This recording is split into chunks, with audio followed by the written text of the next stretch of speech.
पहले तो अप्लाई करना कहते किसे,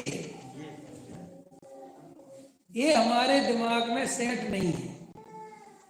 हम हमेशा अप्लाई करने का अर्थ पता क्या समझते हैं, करना धरना, क्रियाकांड, वो चारित्र, वो परिणति, वो परिणाम, वो सब मिट जाए, राग द्वेष मिट जाए, कसाय मिट जाए, विकल्पाना मिट जाए, घर गृहस्थी मिट जाए, हम दीक्षा ले लें, हमें ऐसे भाव आ जाए, हमारा खाने पीने का राग टूट जाए, तो हम जानेंगे कि अप्लाई हुआ।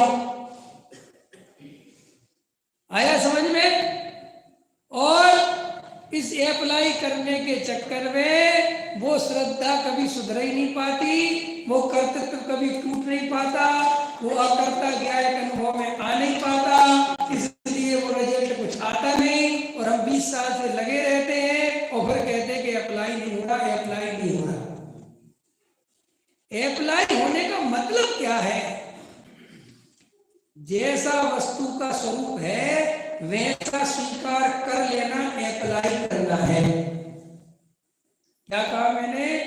जैसा वस्तु का स्वरूप है उसे वैसा स्वीकार कर लेना, बस ये वास्तव में अप्लाई करना है।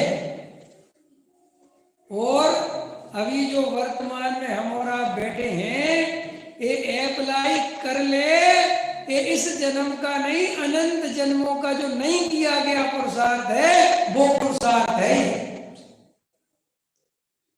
साधु बनना कोई पुरुषार्थ नहीं है, अभी घबराना नहीं, क्योंकि अनंत बार बने। त्याग व्रत लेना कोई बहुत बड़ा पुरुषार्थ नहीं है, अनंत बार हमने किया है। जिनवाणी कह रही और मेरे से नहीं, सभी जाके जहां तुम जो पढ़ने लिखने वाले, स्वाध्याय करने वाले हो, उनसे पूछना कि भैया बाबूजी हम क्या अनंत बार पिछले जन्मों में मुनि बने थे क्या? अरे छोड़ो, जगत विख्यात तीर्थ है तुम्हारा मुक्तागिरी। मुक्तागिरी तो जगत विख्यात है, और उस पर लिखा है कि ये जीव कितने बार साधु बना है।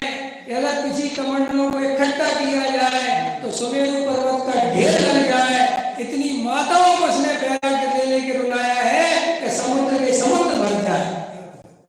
ये आज का तो नहीं लिखा, हमने तो नहीं लिखवाया भाई, बोलो। तो फिर क्या करना? देखो एक एक सिद्धांत की बात कर लेते हैं। एक द्रव्य दूसरे द्रव्य का कर्ता धर्ता नहीं है, ये हमें श्रद्धा से स्वीकार है। बोलो,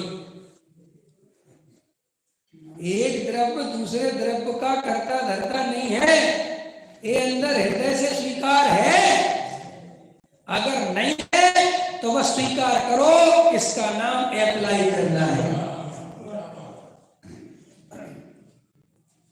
जो होना है सो निश्चित है, केवल ज्ञानी ने गाया है। समझ में आया? उस पर तो श्रद्धा ला न सका, परिवर्तन का बनकर पर का करता हरता, सत्का न कभी भगवान तुम्हारी वाणी में जैसा जो तत्व दिखाया है। होना है सो निश्चित है, केवल ज्ञानी ने गाया है। इस पे श्रद्धा आई, इस पे भरोसा आया, कर्तृत्व टूटा कि साहब नहीं टूटा तो तोड़ो, इसका नाम अप्लाई करना है। ये अप्लाई करना कोई सम्मेलन से करके पहाड़ पे चढ़ जाओगे दीक्षा लेके, वो अप्लाई तो बहुत बात की चीज है, वो तो बहुत अलग चीज है वो। देखो भाई, और सच्ची बात तो ये है कि इसके बिना वो कभी होता ही नहीं। ये स्वीकार करे बिना हम कभी साधु बन ही नहीं पाएंगे। देखो मैंने जिनेंद्र देव से कहा एक दिन, भगवान अब जब भी साधु बनूं तो सच्चा बनूं, झूठा एक बार भी नहीं बनना। क्या कहा मैंने? अब जब भी बनूं तो सच्चा बनूं, झूठा अनंत बार बन लिया। और इस भाव में सम्यक दर्शन का कार्य कर लेना और अंत तक सम्यक दर्शन का रखना मोक्ष जाने से कम नहीं है। पंचम कार्य क्या बोला है पंचम काल में सम्यक दर्शन पैदा कर लेना और उसको मरते तक बचा के रख लेना, मोक्ष जाने से कम पुरुषार्थ नहीं। इतनी बड़ी चीज है सम्यक दर्शन। भाई साहब, हम अनंत जन्म निकाल दिए, समोसण में केवली भगवान के पास होके आ गए, मुनि बने, हमने ऐसी ऐसी ऐसी चर्या पाली कि हमें 9वें ग्रेविक में जन्म हो गया, हमने ऐसा आचरण पाला कि हम स्वर्गों में चले गए। अरे हमें किसी ने हमें इतने उपसर्ग कर दिए, हम नहीं तो भी क्या कहते वो खाल निकाल के और नमक भर दिया तो भी आंख की ओर लाल ना होवे, ऐसे हमने परिणाम को रखा तो भी हमें सम्यक दर्शन के बिना ये मोक्ष मार्ग का सुख ना मिल पाए। तो अप्लाई करना शुरुआत में सम्यक दर्शन से होता है। सम्यक दर्शन मोक्ष मार्ग की प्रथम सीढ़ी है। सम्यक दर्शन के बिना सम्यक चारित्र की कल्पना भी नहीं करी जा सकती, होना तो बहुत दूर की बात। और जो जीव ऐसी मान्यता लेके बैठे हैं कि हम सम्यक चारित्र पहले कर लेंगे, सम्यक दर्शन बाद में कर लेंगे, इसी मान्यता के चक्कर में उनको ध्यान देना चाहिए कि जिनवाणी कह रही बेटा अनंत बार मुनि बन गए, हम तुम्हारी इसी मान्यता को बदलना चाहते हैं कि सम्यक दर्शन के बिना सम्यक चारित्र नहीं होगा।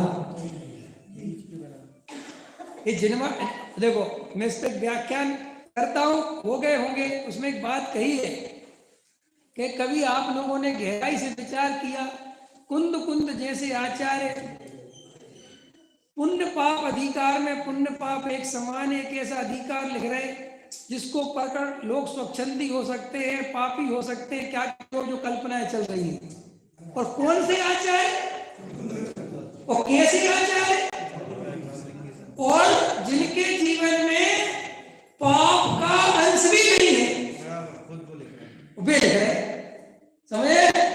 माने मैं ये लिखने से डर नहीं रहे यार, ये लिख दूंगा तो ऐसा ना हो कोई जीव पाप में चला जाए, इतना विकल्प नहीं आता। कह रहे भाई साहब, पाप में जाए चाहे नहीं जाए, अगर ये नहीं लिखूंगा तो मोक्ष मार्ग रुक जाएगा, आत्मा में जाना रुक जाएगा। अरे जीव पाप में चला जाए क्या बिगड़ता है, लेकिन आत्मा में ना जा पाए सब कुछ बिगड़ता है।